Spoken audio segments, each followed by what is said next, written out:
सभी का स्वागत है अपने YouTube चैनल कैरस क्लासेज में। मैं मोहन। आपको पता है हमने 12th class physical number chapter number 7 start किया हुआ है, जिसका नाम विद्युत धारा का चुंबकीय प्रभाव है। इस चैप्टर में हमने आपको क्या क्या पढ़ा दिया है?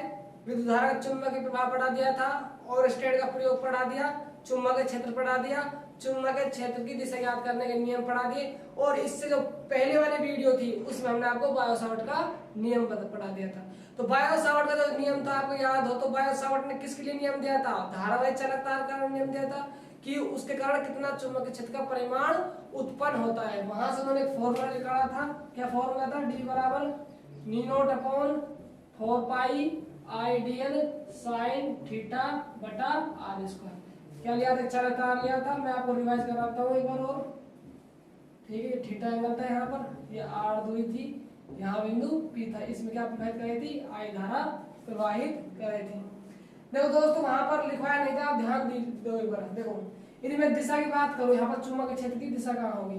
देख लो, वहां पर आप डायग्राम में शो कर लेना दिशा को, ठीक है। देखो क्या अब दिशा निकालना है चुंबकीय क्षेत्र की दिशा ज्ञात करने का मैंने आपको नियम बताया था कि मैंने आपसे बोला था मैं जब भी दिशा ज्ञात करूंगा चुंबकीय क्षेत्र की तो हमेशा कौन सा नियम यूज लूंगा? दाहिने हाथ का नियम यूज लूंगा। तो दाहिने हाथ के नियम में हमने दो नियम पढ़े थे, एक तो सीधी धाराओं के लिए पढ़ा था और एक वृत्तीय धाराओं के लिए पढ़ा था। तो आपको नजर आ रहा होगा यहाँ पर जो नियम लगाएंगे सीधी धाराओं के लिए यूज लेंगे। वही सीधी धारावाही चालक तार था, इसमें सीधी धारा तो बह रही है। तो देखो नियम क्या था सीधी धाराओं के लिए? क्या नियम था? अंगूठा धारा दिशा में होना चाहिए और जिस बिंदु पर चुंबकीय क्षेत्र दिशा देखनी है वहां पर उंगलियां होनी चाहिए, ठीक है। और उंगलियों को घूमने की दिशा क्या प्रदर्शित करेगी? फिर चुंबकीय क्षेत्र की दिशा को प्रदर्शित करेगी। तो ये अंगूठा हो गया, बिंदु P की ओर उंगलियां हो गई, तो दिशा कहाँ है? अंदर। और अंदर की दिशा को हम किससे डिनोट करते हैं? क्रॉस से। किससे करते हैं? क्रॉस से। मान लीजिए कि बिंदु P यहाँ पर होता, कहाँ पर होता? बिंदु P यहाँ पर होता, तब क्या होता दिशा? ठीक है, देखो धारा की दिशा में उठा हो गया, और जिस बिंदु पर चुंबकीय क्षेत्र की दिशा ज्ञात करनी है उसकी ओर उंगलियां होनी चाहिए, कर दी। धारा उंगलियां और चुंबकीय क्षेत्र की दिशा क्या प्रदर्शित करेगी? उंगली घूमने की। तो कहाँ है? बाहर की ओर। बाहर की ओर किसे नोट करते हैं? डॉट से। ये कुछ थे, इसको मैं आपको जब क्वेश्चन सॉल्व करवाऊंगा तब भी करवा दूंगा, ठीक है। ये ज्यादा चर्चा का विषय नहीं है, ठीक है। आपको सिर्फ बायो-सावर्ट का नियम याद रखना है कि बायो-सावर्ट ने जो नियम दिया था वो किस पे दिया था और उस नियम में उसने क्या क्या किया था।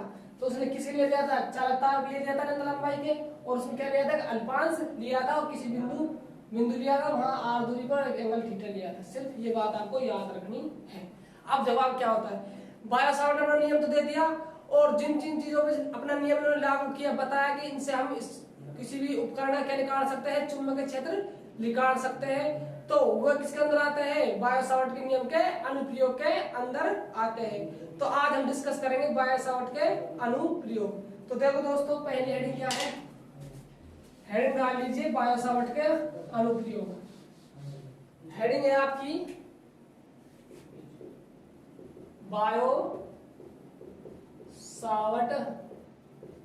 के अनुप्रयोग। हेडिंग क्या है दोस्तों? बायो-सावर्ट के अनुप्रयोग। तो देखो दोस्तों, बायो-सावर्ट का जो हम क्या पढ़ रहे हैं? बायो-सावर्ट के अनुप्रयोग पढ़ रहे हैं। इसमें जो फर्स्ट अनुप्रयोग है वो देखो क्या है? वो है धारावाही वृत्ताकार कुंडली के कारण चुंबकीय क्षेत्र। क्या हेडिंग है हमारी? धारावाही वृत्ताकार कुंडली के कारण चुंबकीय क्षेत्र। अब देखो, आपने कुंडली तो देखी होगी, नहीं देखी मैं आपको दिखाता हूं। हमने एक कुंडली डिजाइन की है आपके लिए तारों से। किससे किए दोस्तों? तारों से किए। एडजस्ट कर लेना आप, है ना। इसको कुंडली समझना क्या है कि कुंडली है। अब देखो ये कुंडली है अपनी, नजर आ रही होगी सबको। क्या हेडिंग अपनी? धारावाही वृत्ताकार कुंडली के कारण चुंबकीय क्षेत्र। तो देखो हम धारावाही कुंडली के कारण जब चुंबकीय क्षेत्र ज्ञात करेंगे तो दो कंडीशन बनेगी। कौन कौन सी कंडीशन? देखो कंडीशन तो खैर 3-4 अप्लाई होगी, लेकिन जो मोस्ट इंपोर्टेंट कंडीशन वो दो है। जो उनके अलावा जो कंडीशन होगी वो सिर्फ एक ही कंडीशन हम लागू कर देंगे फिलहाल। आप समझो, देखो एक तो क्या होगी? वृत्ताकार कुंडली के केंद्र पर चुंबकीय क्षेत्र होगा, और एक क्या होगा? इसकी अक्ष होगा, इसकी अक्ष पर चुंबकीय क्षेत्र होगा, यानी कि अक्ष पर कोई बिंदु स्थित होगा, वहां पर हम क्या याद करेंगे? चुंबकीय क्षेत्र का मान ज्ञात करेंगे। तो हम इसमें सबसे पहले हेडिंग क्या पढ़ रहे हैं, धारावाही वृत्ताकार कुंडली के केंद्र पर चुंबकीय क्षेत्र। तो हेडिंग है हमारे फर्स्ट, लिख लो चाहे कुंडली के केंद्र पर उत्पन्न चुंबकीय क्षेत्र। ठीक दोस्तों, हेडिंग क्या है, कुंडली के केंद्र उत्पन्न चुंबकीय क्षेत्र। अब देखो, यदि मान लीजिए मुझे ये कुंडली कहां पर निकालना है, कुंडली के चुंबकीय क्षेत्र केंद्र पर निकालना है, तो मैं जो कुंडली को डिजाइन करूंगा इस बोर्ड पर, 2D बोर्ड है, इस पर डिजाइन कैसे करूंगा दोस्तों, इसको मैं इस प्रकार डिजाइन करूंगा। देखो ध्यान से देखना, इस प्रकार। जब हम अक्ष की बात करेंगे तो मैं कुंडली को इस प्रकार लूंगा, किस प्रकार लूंगा, इस प्रकार लूंगा। ठीक है, फिलहाल मैं कैसे रख रहा हूँ इसको, इस वृत्त पर जो बोर्ड है हमारा, इस पर कुंडली को ऐसे रख रहा हूँ समतल। किस रख रहा हूँ दोस्तों, समतल रख रहा हूँ। ठीक है, डायग्राम याद रखना है, जब केंद्र की बात हो तो कुंडली समतल रखनी है, और जब किसकी बात हो, किसी बात हो दोस्तों, अक्ष की बात करें तो कैसे रखेंगे, कुंडली को अंडाकार रखेंगे। कैसे रखेंगे, अंडाकार रखेंगे। ये इसके बाद जो अगली हेडिंग होने वाली है वो क्या है, वृत्ताकार कुंडली के अक्ष पर किसी बिंदु पर चुंबकीय क्षेत्र की गणना। फिलहाल देखो हमारी जो हेडिंग है, फिलहाल कुंडली के केंद्र पर उत्पन्न चुंबकीय क्षेत्र है, तो इसमें कैसे रखूंगा, कुंडली को समतल रखूंगा। ठीक है, अब देखो डायग्राम ध्यान समझना, बहुत इंपॉर्टेंट हेडिंग है।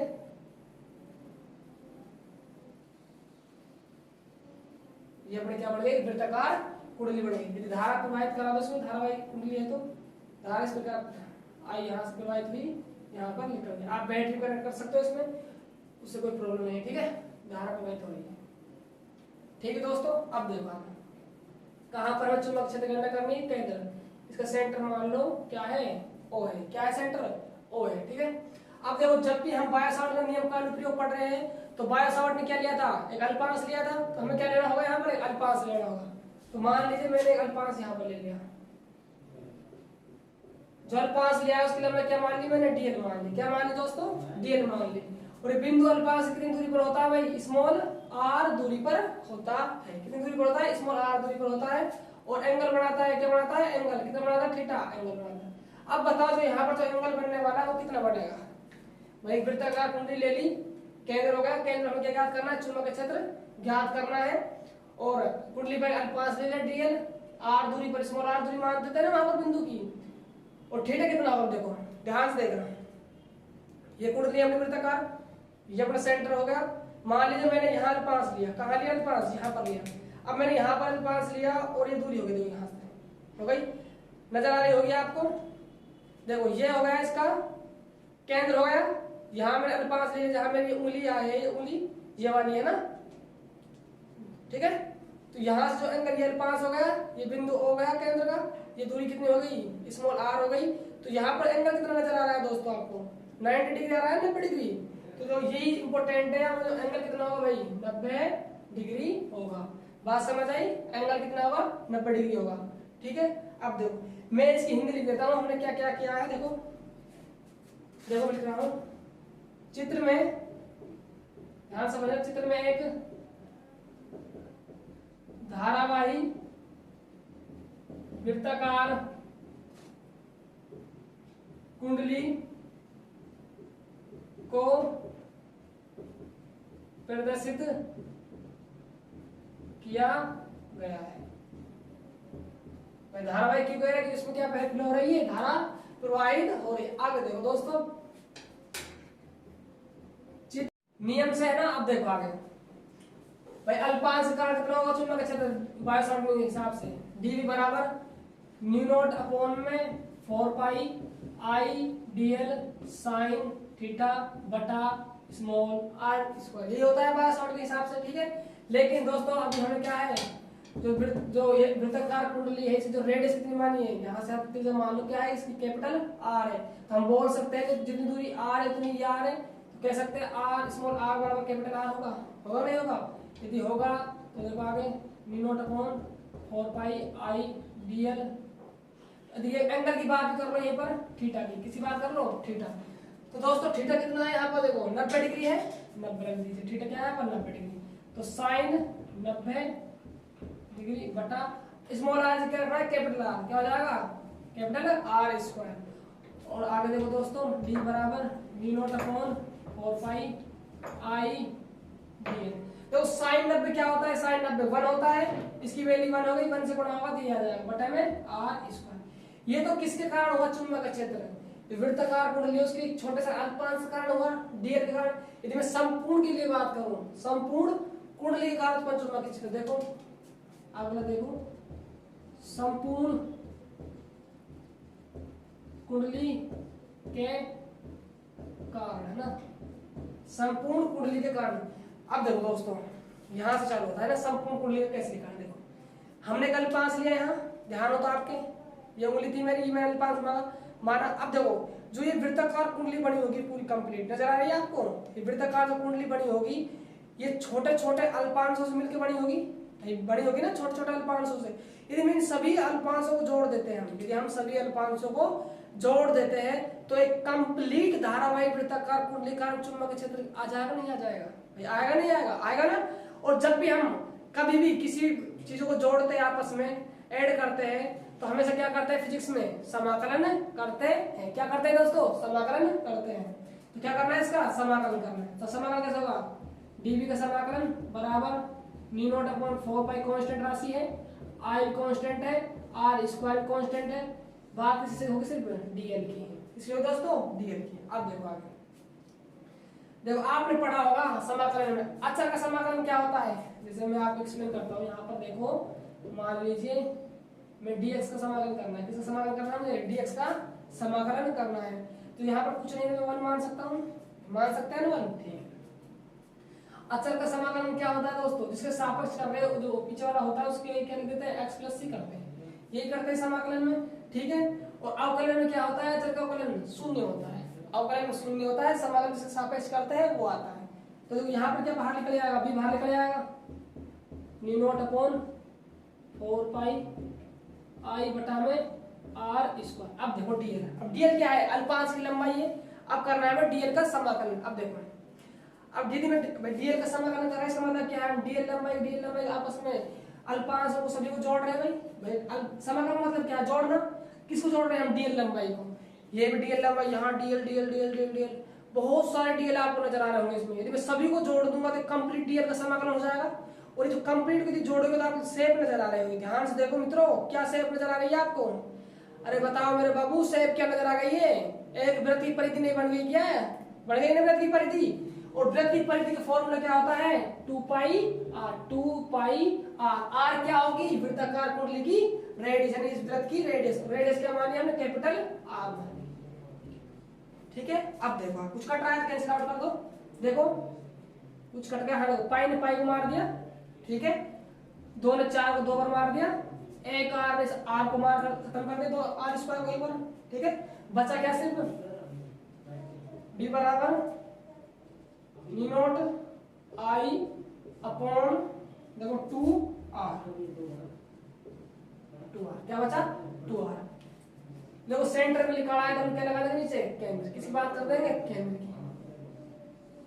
यहाँ लिख देना समीकरण 1 मान लेना, लिख देना समीकरण, यहाँ पर समीकरण 1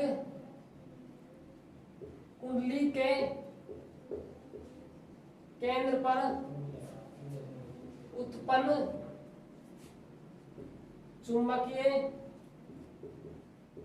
क्षेत्र को प्रदर्शित करती है, ठीक भाई, ठीक है, ओके। अब देखो मैं आपसे बात पूछता हूँ, मान लीजिए ये तो मैंने कुंडली एक ले ली, यानी कुंडली का एक फेरा ले लिया। फेरा मतलब आप जानते होंगे, इस कुंडली में मैं इसी प्रकार के अनेक सारे फेरे जोड़ दूं तो क्या बन जाएंगे, फेरे होते हैं ना। अब ये तो क्या है, कुंडली सिर्फ एक ही फेरा है, नजर आ रहा होगा, वो सिंपल तार है। यदि मैं ऐसे ही बहुत सारे तार इसमें लिपेट दूं तो वो क्या बन जाएंगे, इस कुंडली के फेरे बन जाएंगे। यदि मैं समान लंबाई, जितनी लंबाई इसकी है इसी प्रकार की लंबाई के मैं n फेरे इसमें ऐड कर दूं, n फेरे ऐड कर दूं, तो चुंबकीय क्षेत्र कितना होगा दोस्तों, जब एक के कारण इतना है तो n के कारण n से गुणा कर देंगे, सीधी सी बात है। बात समझिए, एक पेन का मूल्य 5 रुपए है, एक पेन का मूल्य 5 रुपए है। मान लीजिए मैंने एन फेयर की बात नहीं करते हुए मैंने 5 फेयर की बात करूं, किसकी फेयर की बात करूं, 5 पेनों की, 5 फेयर की, ठीक है। यदि मैं बात करूं इसी प्रकार की 5 पेनों की, 5 पेनों के मूल्य की, तो किससे करेंगे भाई, 5 से गुणा कर देंगे इसको, 25 रुपए, ये तो होगा, सिंपल सी बात है। यदि मैं एन फेयर की बात कर रहा हूं तो इसको n से मल्टीप्लाई कर दूंगा। देखो देखो, यदि यदि कुंडली में समान लंबाई के n फेरे हो तो क्या हो, समान लंबाई के n फेरे हो तो क्या हो जाएगा भाई, ये n से गुणा हो जाएगा। तो v केंद्र बराबर कैपिटल N निनोट I अपॉन में 2R। ये क्या निकल आया हमारा, यदि n फेर कुंडली पर हो तो उत्पन्न चुंबकीय क्षेत्र केंद्र पर। ठीक है, अब देखो चुंबकीय क्षेत्र केंद्र पर निर्भरता देखो इसकी, ये क्या किस पर निर्भर करता है, हेडिंग क्या है अपनी, निर्भरता। देखो जितने फेरे होंगे सीधी बात है उतना ही ज्यादा चुंबकीय क्षेत्र उत्पन्न होगा, समानुपाती। जितनी धारा प्रवाहित कराएंगे और स्टैंड में उतना ही ज्यादा क्या होगा, कंपास में सुई थी अपनी चुंबक वाली, उसमें क्या हुआ, विक्षेप अधिकतम हुआ, तो इसके समानुपाती। अब देखो दूरी r की, किसके, दूरी r की, जो v केंद्र है वो व्युत्क्रमानुपाती है r के, किसके भाई दोस्तों, r के। ठीक है, जो v केंद्र है वो किसके व्युत्क्रमानुपाती है, कैपिटल R के, यानी कि किसकी रेडियस के, कुंडली की त्रिज्या के, किसके, कुंडली की त्रिज्या के। अब देखो मान लीजिए एक कुंडली ये है, इसकी रेडियस यहाँ है, मान लीजिए सपोज कीजिए 3 मीटर मान लीजिए, सेंटीमीटर मान लीजिए, चलो मीटर ज्यादा बड़ा हो जाएगा समझने के लिए, आप 3 सेंटीमीटर मान लीजिए। एक कुंडली ये है, ठीक है, सेम धारा इसमें मान लीजिए 5 एम्पीयर हो रही है, इसमें भी 5 एम्पीयर हो रही है, बात समझ आ रही है। इसमें 5 एम्पीयर सेम दोनों कुंडलियों में धारा प्रवाहित हो रही है। इसकी जो रेडियस जो 3 सेंटीमीटर है, यदि बात की जाए इसकी रेडियस की, इसकी रेडियस मान लीजिए 5 सेंटीमीटर है, यानी जो इसकी दूरी है त्रिज्या है जो 3 सेंटीमीटर है, इसकी जो त्रिज्या है 5 सेंटीमीटर है, दोनों कुंडलियों में समान परिमाण की धारा प्रवाहित हो रही है। अब समझो, मान लीजिए हम आर की बात कर रहे हैं ना, आर क्या है, व्युत्क्रमानुपाती। ठीक है, मान लीजिए मैंने आर को बढ़ाया, देखो आर को बढ़ाया तो ये कुंडली की जो शेप है, परिधि है, इसी क्या बढ़ी, इसके अंदर से दूरी बढ़ गई 5 सेंटीमीटर हो गई ना, तो जो चुंबक क्षेत्र का परिमाण कम होने होगा कि नहीं होगा, ये बताओ।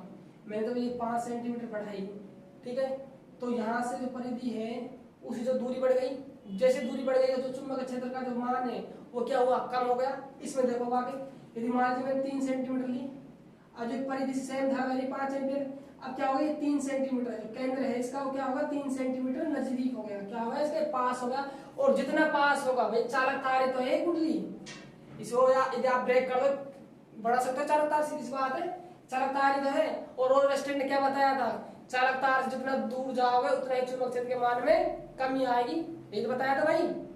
ठीक है, तो यही बात है, बात समझ आ गई होगी आपके। मैं इसको डायग्राम समझाता हूँ आपको, इसको रब कर देते हैं ना। आगे देखो भाई,